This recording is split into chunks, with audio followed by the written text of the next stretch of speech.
This book is not real. I feel like I'm being pranked. No. No, no, no, no, no. I read at the pace of a snail. She hates men with money. I probably would have DNF'd it. Please don't fall. Please don't fall. People that have different opinions. I'm crying again. I am struggling. It is currently the first week of April. I'm so excited because obviously in March we had so many good new releases, and in April there are a few books that I'm super excited for, and I do actually have some book mail since I'm going to be reading some new anticipated releases in this video. I figured we would open them up together. Open them first. It's fine. It's fine. Everything's fine. The first one that I am opening, I am so excited for. Oh, this is really tall. I got Say You'll Remember Me by Abby Jimenez. It's a really big book. It did come slightly damaged at the top there. For comparison, I have The Friend Zone and Just for the Summer, which are like pretty standard kind of size books for romance novels. Why is it so big? I am begging her to release all her novels in the same freaking size because it kind of bothers me a lot that that's a thing. Moving on to the next package. The pull. Just gonna. And the next book is Summer in the City by Alex Astor. Look at the edges. Oh, it's so freaking cute. Stop right now. That is so cute. It's so pretty. Oh my god. I just looked at the dedication and it says, "For my love, you make every day feel like summer." That's so freaking cute. Oh my god. These look great together, side by side. Let's get to reading because, oh my god, these are so freaking pretty.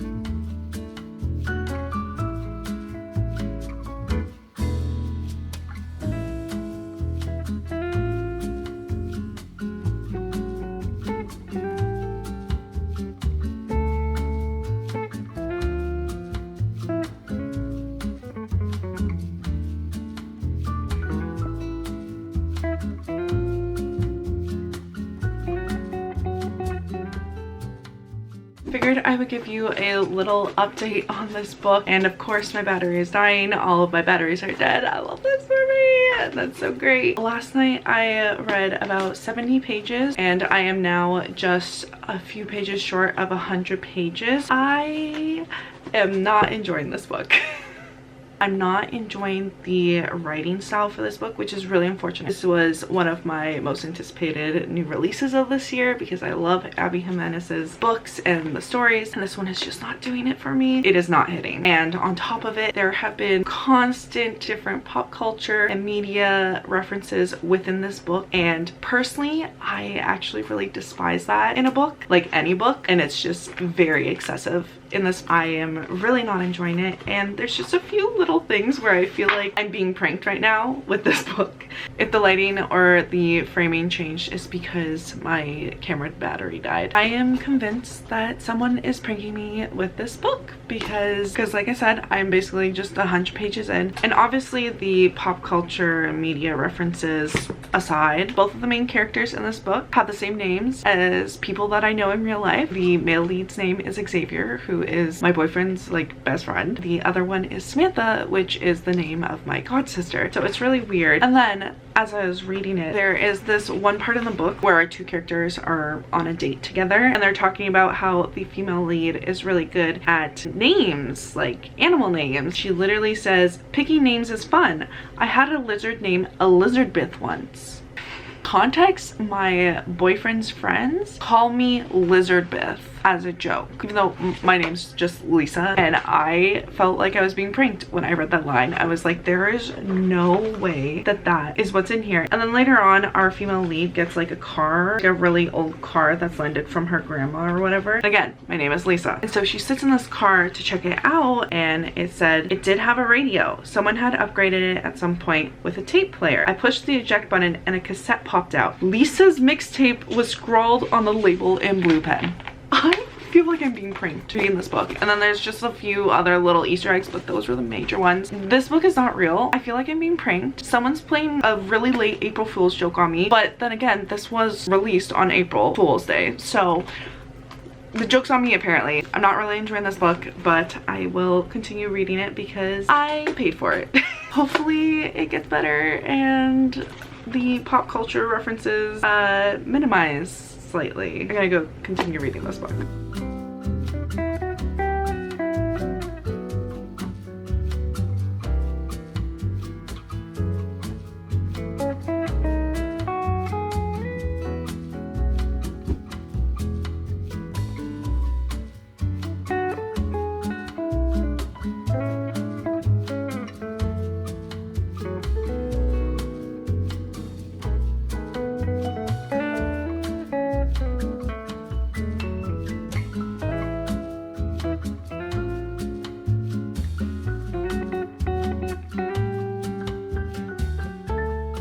It's Monday and I am currently trying to finish this book. I have about 100 pages left and honestly I am struggling. I'm seeing a lot online of people rating this a 5-star and I feel like I'm missing something. I don't know what it is, but I don't get it and I'm just struggling, so I'm really just trying to push through this. I want to be done with this book, which is really unfortunate, but I would like to read something that I would enjoy, and unfortunately right now this is not it. I'm gonna try to finish this today. Hopefully it'd be great if I could finish this before I have to go into work, but I really don't know if that's possible because I read at the pace of a snail, and I will probably talk to you guys next when I finish this book. Don't mind me if I look a little and sound a little congested. It is because I'm currently getting sick. I have officially finished Say You'll Remember Me by Abby Jimenez, and I don't think it's a shocker that I did not like this book. I did not like it. I have been seeing online a lot of people that are like, oh, I rated this a 5-star. I'm pretty sure anyone that is saying that they hate this book is just rage baiting and all that. And I'm like,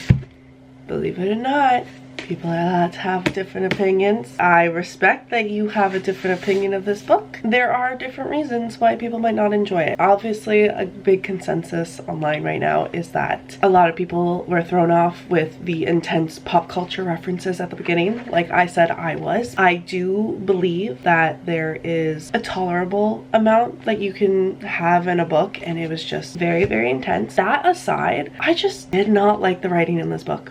I didn't like it, and a big factor that really made me not enjoy this book, I am in a long distance relationship. I've been in a long distance relationship for like 4 years. This book is about a long distance relationship. I will be shocked if the author has ever been in a long distance relationship, because this is not written and like portrayed in a realistic way how a long distance relationship works. And yes, obviously I know it's fictional, but there has to be some kind of realism to it when it is literally a romance book about a long distance relationship. It really annoyed me, and it was not depicted correctly at all, and honestly by the end of it I felt like I was not really reading about their romance at all, or really connected to the characters and their romance in any way, shape, or form. It mostly felt like it was about family drama, and a lot of it I was like, I don't think this was necessary. That was a really big rant about why I don't like this book, and I'm so sorry about that, but I just keep seeing people being like, it's rage bait. I'm like, no, I wanted to like this book. I spent my own money on this book. I really wanted to enjoy it, and it was one of my most anticipated reads, as you can tell by the title of the video. I obviously gave this book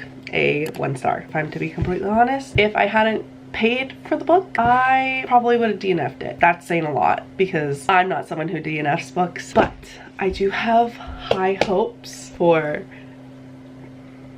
I forgot the name of the book, Summer in the City, because I am just about to start reading this. I am so excited to read this book. I have a better feeling about this book. Let's get reading. Oh, I'm so excited for this. Also, this is so cute. Also, I do think that this is the cutest edition of the special editions of this book, personally.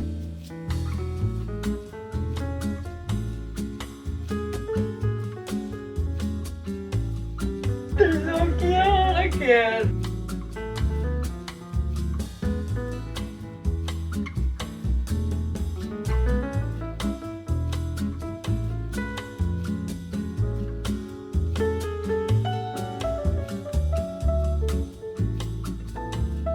not about to happen. There's no way.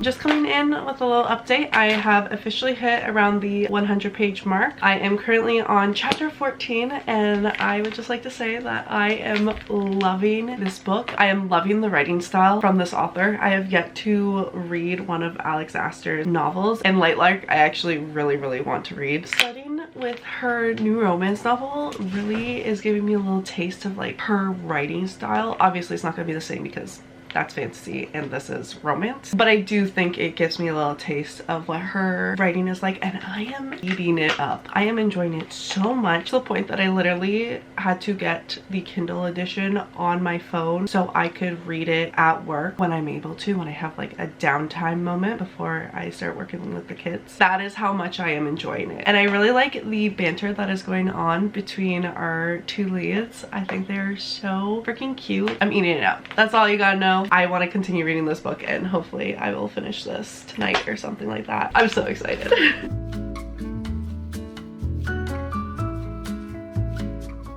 It's official. I am really enjoying this book, to the point that I think I am going to put some tabs in it because I am really enjoying it, which means I need to move all the books that are right here because my tabs are inside my TBR cart. I have to move these giant stacks. Oh my god. Please don't fall. Please don't fall. Please don't fall. I have my tabs inside of here.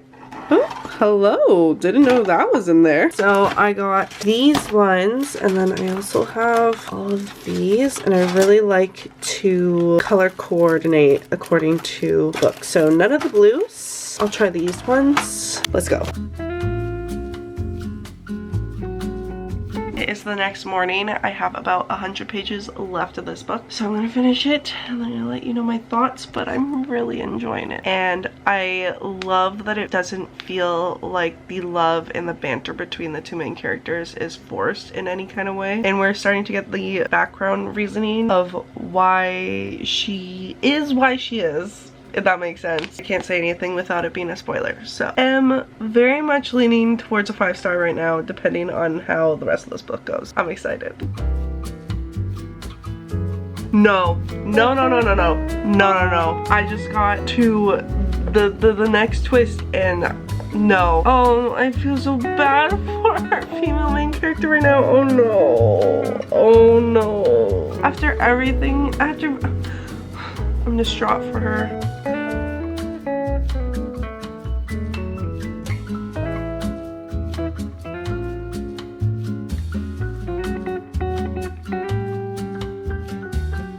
I like that there's an airplane on this page.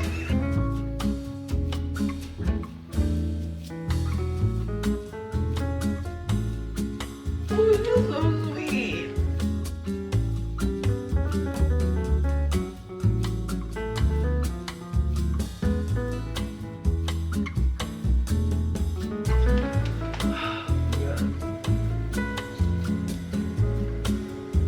Guys, it's just so sweet.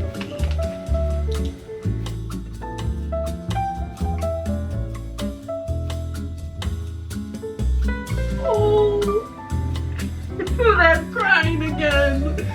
Stop. This is so sweet.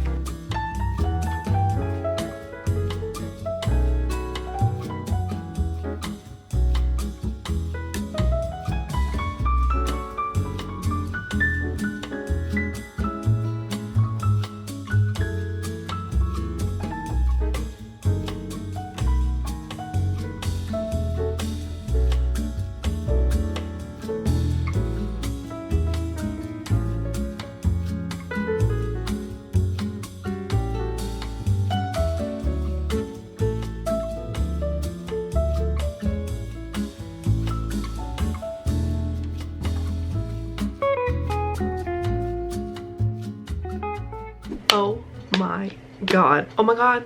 Oh my god, I love this book. I love this book so much. I ended up annotating it a lot more than I thought. I'm not sure if you're gonna be able to see. I did pick it to kind of match the side so it would kind of blend. Basically, the story follows our female lead, Elle, who is a screenwriter and lives in New York, ends up meeting a billionaire tech guy, and basically she hates men with money, but she moves from New York to California, and then eventually she has to move back to continue writing this screenplay that is due by the end of the summer. And lo and behold, who is her new neighbor? Yeah, the billionaire tech guy. They actually end up making a deal where they end up fake dating just for the summer. Loved everything about this. I loved the writing. I loved the characters in this book. The banter was wonderful. I liked how when we got the backstory regarding our female lead family and her parents and stuff like that, especially the moms, I kind of helped understand her thought process throughout the book, and I really liked that. I annotated it, which is very rare for me. I only annotate a book if the quotes actually really like hit me in the heart and I'm like, this is either me or like this, just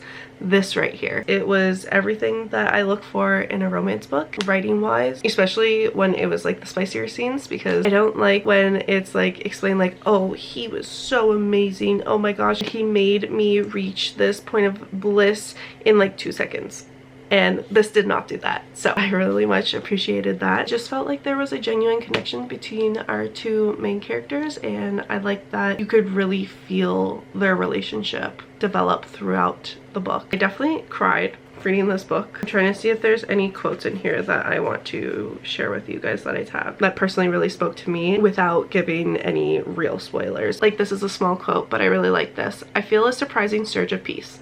Forests are dead plants feeding new ones. Forests are proof that nothing dies forever. Or this one. Inside there are summer clothes galore. I think Penelope again. Then I think that I might have to start buying clothes that aren't exclusively meant to be worn inside, now that I have a reason to.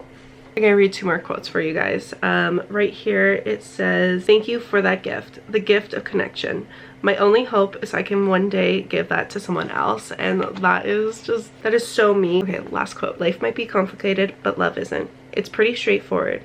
It's a lance through plans and morals and pride. It cuts right through everything. It doesn't care about the mess it makes. It hurts, and we let it. Safe to say, I gave this book a 5 stars. It's actually kind of crazy that both of the books that I read in this vlog, I had literal opposite ends of the spectrum reading experiences, to the point that I rated one a 1 star and a 5 star. That's kind of crazy to me. But either way, I do hope you enjoyed coming along reading these books with me. And this is the end of the video. I hope you guys enjoyed it. Let me know down below what I should read next. But with that being said, make sure to drink plenty of water, don't skip any meals, and get plenty of sleep. All the things I don't do, and I will see you guys in my next vlog.